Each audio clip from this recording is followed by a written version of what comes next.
They win. Cool. All right. So, Nick, again, going back to the Expropriation Act that was recently passed in South Africa, let's have a conversation and maybe just explore the differences between what the executive is saying, so their proposed implementation, which is policy-based, versus the actual application of the act within our constitutional framework, and whether that's even relevant. Is this act subject to constitutional scrutiny? To what extent? Obviously it is, but to what extent? So maybe just touch on this policy versus constitutional scrutiny.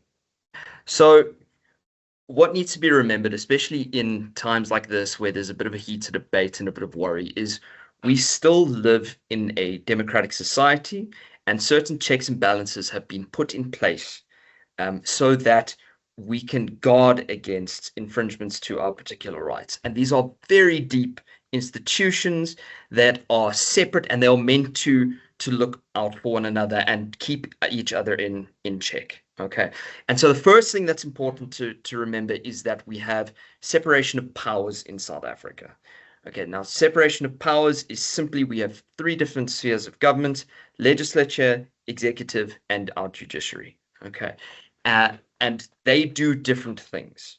Okay, and the importance of the judiciary, the one that we deal with the most in our law, deals with, are laws going to uphold themselves to the Constitution? The Constitution is the primary document within South African law that dictates what is and is not allowed within our law. So what is important to remember now that new legislation has been brought into law, okay? That legislation must not contradict the Constitution of South Africa, okay? The Constitution of South Africa was not changed in this particular circumstance. Legislation was brought out, it was signed by the president, but the Constitution itself was not actually changed in any particular way whatsoever.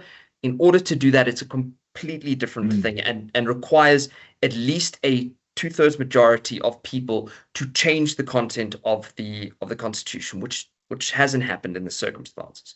So the Constitution itself protects property rights within South Africa and provides for expropriation of land, but with compensation. So we really want to caution people against, this idea going around that, well, now property rights are going to be damaged. They're still there in the Constitution. They're still protected by the Constitution and by our institutions like the judiciary in the circumstances.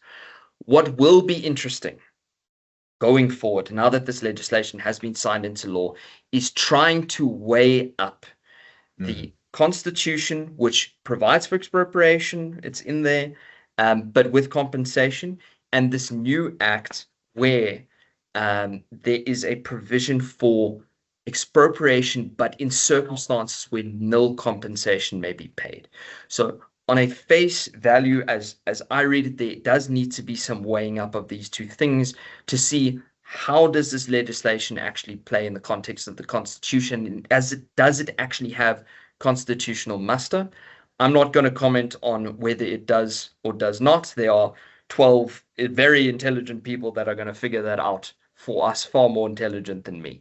But I can guarantee that inquiry as to how we deal with this particular provision, dealing with nil compensation, is going to sit in front of them within due course. There's absolutely no doubt about it. But in the interim, what we want to do is just reiterate the point that, yes, there's legislation, it's changed the position, it's not novel. As we say, there's been an Expropriation Act in South Africa for the best part of 50 years, I think. The last act was 1975. So it's been part of our law for 50 years. It's not something new and dramatic. There are new provisions that will have to pass constitutional muster, and that will happen in due course. But it's going to be a very interesting time for us to see how that plays out. But it's certainly not a circumstance where people need to start panicking and thinking that their house and their personal car and all these things are going to be attached in the circumstances. The way I read the legislation, that's simply not a risk. at all. And remember, the important thing, even if there was some level of expropriation, we know that every time that something like this happens, there's an act. We have certain people in our society that decide, well, they can go ahead and start doing, for instance, land grabs. And I'm not going to comment on how politics should deal with leaving, outputting legislation. That's not a legal thing. But what needs to be remembered is if that does occur, if there is a land grab at this point, and the idea is, well, there's legislation now, it's not that simple. That would still be illegal. You'd still have redress of the court. You'd still have the ability to approach the police. So these things will be thrashed out in time, but there's absolutely no reason to have a panic about it. And there's simply no reason that someone can decide, well, expropriation is now appropriate for me to do on an individual level. Simply not the case. Yeah, absolutely. Cool. Awesome. Yeah, totally agree. Yeah, that is nice, short and sweet, and gives everyone some level of hope. Yep. Perfect. And then we'll see you next week, Bruno. Awesome. Thanks, man. All right. Thanks. Cheers.